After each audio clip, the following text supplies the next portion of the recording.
Monica is the author of No Apocalypse, Georgetown Review Press, which is available here tonight, although it has not officially been released yet. So if you order it online, you'll be waiting for a while, but you could get one tonight. All right, sorry.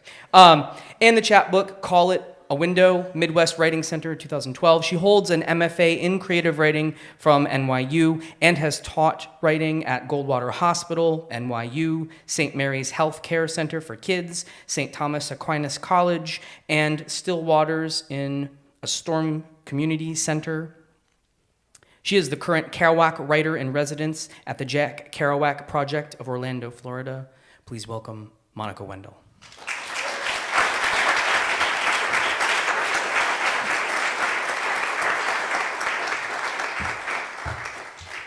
Thanks so much. It's really an honor to read here and to be the Kerouac writer-in-residence.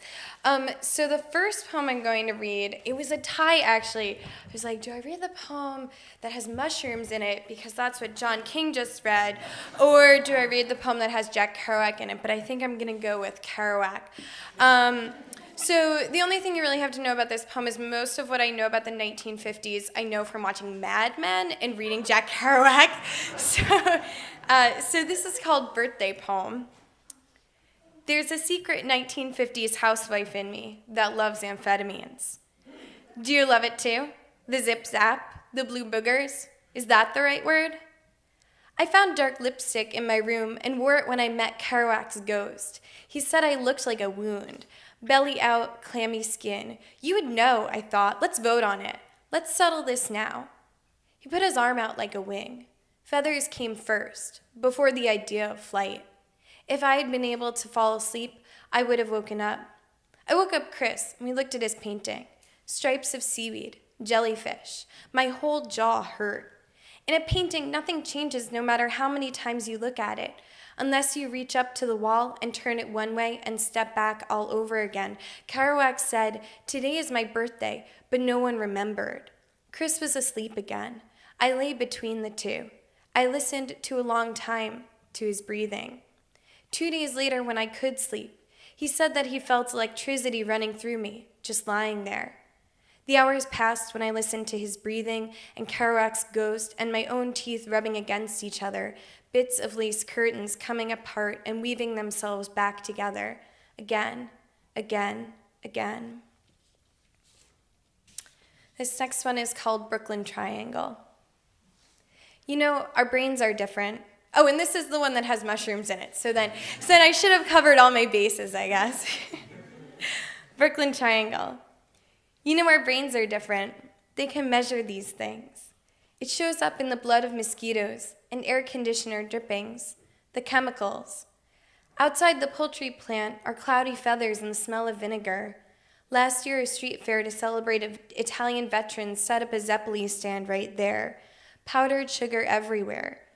I put a $4 tip down last night after you paid for the beers. I threw duct tape in an art gallery. My friend stripped. I wouldn't slap her ass. And you were there, watching. I don't know why we did what we did, except that someone else wrote it. And since it was already written, we were free. I like your paintings. I wish I told you about the dream of Coney Island. I was at the stop on the F train when it's highest above the canal. I could see the city. The art gallery wasn't orange like the train. The show was in black and white. How come the sky never appears in my dreams? I liked it that time at the beach when we were on mushrooms, and you said they tasted so good. They really did. Thanks. So I was writing poems this summer, and for some reason, certain colors just kept repeating. So this next one is called Why I'm Not a Painter. Oh, and also last summer I spent a lot of time at museums, and so spent a lot of time, in other words, in air conditioning. So this one's called Why I'm Not a Painter. Outside the subway, I watched an almost shirtless man eating a mango, and I realized, oh, this is what guys must feel when they see girls licking popsicles on the beach. Like the juice is on your own mouth. Like you could keep watching. Things like this happen more when it's hot out, right? I'm so tired. tired enough that it becomes jet lag, tired enough that I forget which month it is, and try to go to a bachelorette party that doesn't exist yet. And in this, weirdly, I start thinking about the modern philosophers, Hume and Kant, skeptical of the sunrise, golden rule expansion, like they're the ghosts in the dream I can't fall asleep to dream. The other night, I went on the roof to watch the sunrise, but it wasn't high enough and the other buildings were too high. Instead, I saw tractor trailers going by beneath me, like smooth barges, or like stingrays. Like the sounds I was hearing were coming from someplace else, not the movement below. It was only 4:53 a.m. When I went back to the bedroom, the dog figured out how to open the closed door and ran in to greet us, little body wiggling. Your painting above with lines wiggling too. Coney Island roller coaster, skateboard wheels and gravel, repeating triangles, bigger than the bed and orange as the sky. Oh. Thanks. You guys don't have to clap between poems. I feel like now you feel obligated or something. This next one is a poem that I wrote here at the Kerouac House, and it's called Brain Science. It was published as this is kind of hard to explain. My friend runs a literary journal that's called Voicemail Poems, and you call this Google Voice number, and you leave a voicemail, and your voicemail is your poem, which is just such a cool idea. So this poem is called Brain Science, and it hasn't been published, but you can listen to it as a voicemail on this website, so Brain Science. Between Fairhope, Alabama, and Ocala, Florida, I drove away from the sun till no lights were left on the highway, just woods around the road, the car, and washed up bits of tires like seaweed or the egg purses of eels. I felt like Dante's Dante. Midway upon the journey of life, I found myself upon a forest dark. Though I'm not as old, not midway, even as much as Florida feels like hell, or caves under its own weight into sinkholes that reach the slow-moving aquifer. Minutes and miles into the darkness, a cell phone running lower whenever I GPS'd, and on NPR a girl was hit by a semi, already deaf, now struck blind, and when her boyfriend, who her mother disliked, I didn't like her look when she looked at him, finally traced words on her skin, Helen Keller-like, she said, "Oh, how sweet, how nice of you," to his declaration of love, the first words to reach her, and hers to him spoken out loud. "I love you too. Who are you?" Later, she told him, "Can you help? Can you get me out? I'm trapped behind this wall." In the car, alone, I started to believe that she was there with me, feeling the hands of strangers, hearing people come in and out of her room, hallucinating the lost senses. I was afraid that I was a figure in the dream she couldn't wake up from. When I called you from the hotel, you told me you listened to the same radio lab while painting the other day, Florida NPR running reruns, and I heard the story again with your voice as all the voices, and we're still so far away from each other. I haven't seen you since weeks before then. I'm scared that every dream will feel like being trapped inside a wall, like my childhood fear of being buried alive. And after I got home from Ocala, I dreamt I was locked in a prison with a man who was going to rape me. At the beginning of the dream, I was a reporter. Maybe that's how I figured out it was a dream. And when I told the man, "I'm going to wake up," he took off his shirt. He said, "Can you? Can you really?" Thanks. So I write a lot about dreams, and people are always like, "Oh, no one ever wants to hear people's poems, and no one ever wants to hear about people's dreams." So here I am. So sometimes the poems about dreams are very obvious, like I had this dream and now here it is in this poem. And then last summer, the dreams sort of started appearing in this circus. So I started writing these poems that were circus poems, and they had to do with the dream, but maybe they were the dream itself. So the other thing about these poems is that most of the time, my poems look like this, and they're just like a big block of text, and I'm really terrible with line breaks, actually. And then, But then my circus poems are like, they're kind of like neat, like all the stanzas, they're stanzas and they have like the same number of lines in each stanza. And so here are a couple of those. The cat's wheel. Little claws, perfect, curved as a moon. A deep well draws oil from soil. Here are tax dollars, despite my moral opposition. Here are my eyelids, here are my burning eyes, here are my slow syrup hands. The world is so small, it seems impossible that anyone could go missing. Where would a body hide? Who would dig its grave? Even the animals leave tracks when they move. Let's forget our body's weight. Pretend that we have followed the circus to its lofted wheel and watch from above. There, the church steeple. There, the ice cream pit. Every morning, the river pulls itself from one end of the city to the other like a cripple pushing on his elbows. Now I am a cripple, selling watches. Now I am a city watching. Under the wild strawberries. I was a 1940s Italian writer, and my husband was gay. Boys followed me home. To get my rations, I had to face them on the street. My husband's body was left for me outside our door. In the aquarium, he is with his lover, and I am writing about it. There are others here, too, watching ourselves and the ones imagined, who move calmly, who will be released back to the town when the circus leaves. When I emerge from underground, the strawberries mark the place of dreams. They will bury me here. And then this one's called The Tattooed Man, and I think I stole that title from Ray Bradbury. He has a book that I read that now I can't remember the name of, but I read it when I was only in middle school. The Illustrated Man? The Illustrated Man, yeah, that's it. And the last time I read it, I was in middle school, and I kind of don't want to reread it because by this point I've thought about it so much over 10 years that I kind of like what it's become in my head, and it sort of influences these poems. So The Tattooed Man. When the circus appears, we are dirty, making pancakes on the stove, thinking, this is the indispensable part of life, the part we create. Our thoughts are singing wires strung over lost cities, cities we have been lost in.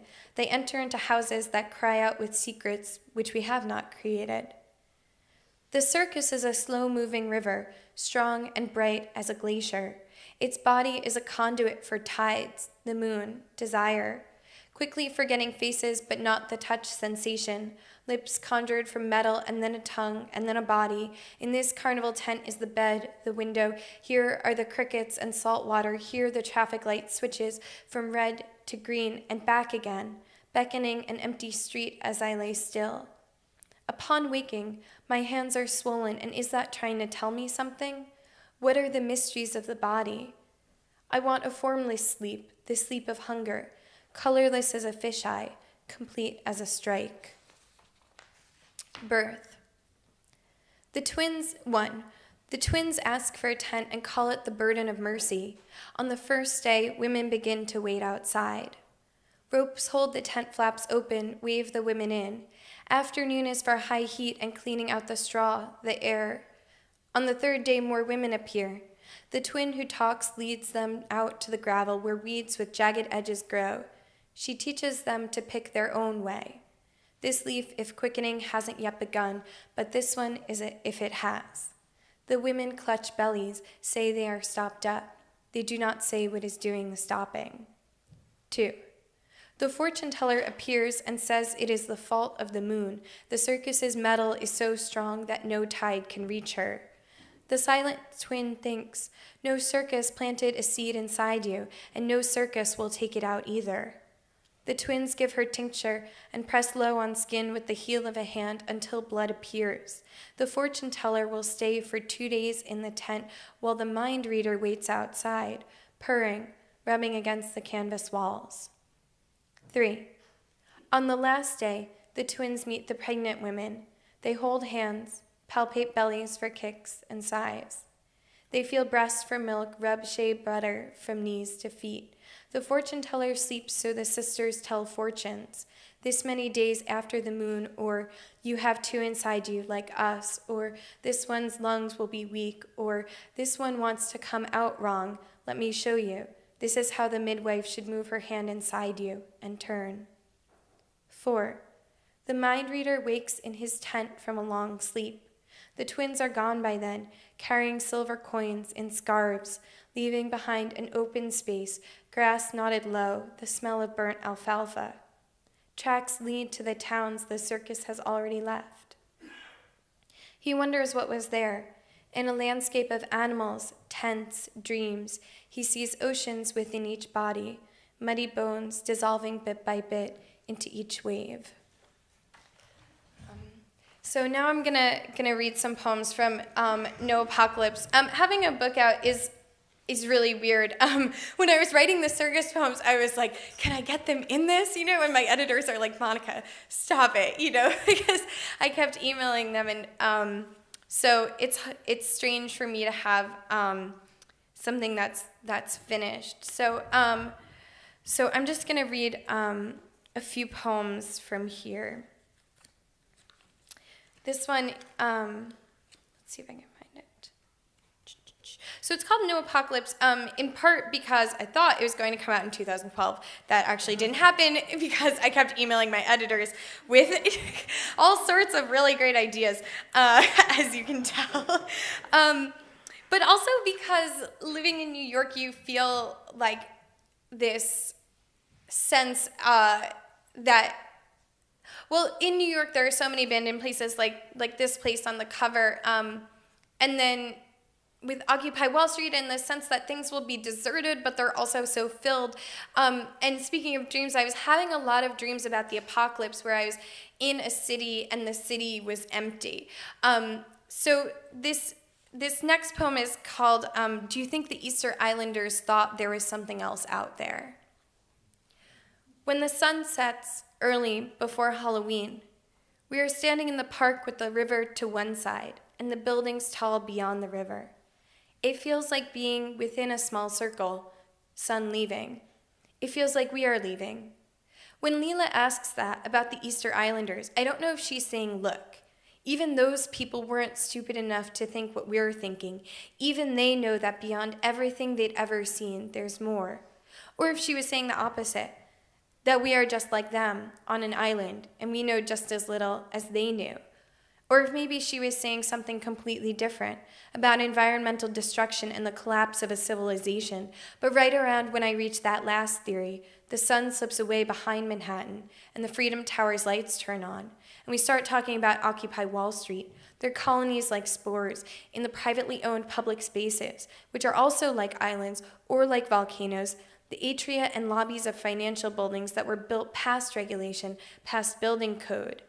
And then once we start talking about that, I think about what it means to put out a fire, and what it means for a building to burn with men in it, and the sun setting over the river looks like that fire. Other islands. This is another Occupy Wall Street poem. Here we are in the great valley of people between the signs and the police and the fences. Bring me water, I would like that right now. In the night on the field with the grass and the eels and the planes rising above us from JFK a dozen miles east, no one from that night is here. It feels like I'm the only one seeing what I see, and at night I dream of the apocalypse. I'm watching the ocean from above, and the tsunami expands like a jellyfish. So perhaps in the dream it actually was a jellyfish, blue with white edges of waves. The dream me checks her cell phone underwater, sends one last text. And the great mass of people, and then later, walking down Broadway with police vans stretched for a quarter mile. I feel very alone. I feel as though no one is watching. Yet the news ticker lights up again and again to say where I am, and it is as though I'm walking on the back of a whale, curved slightly like a parenthesis, and what I thought was an island indeed was alive. Thank you so much.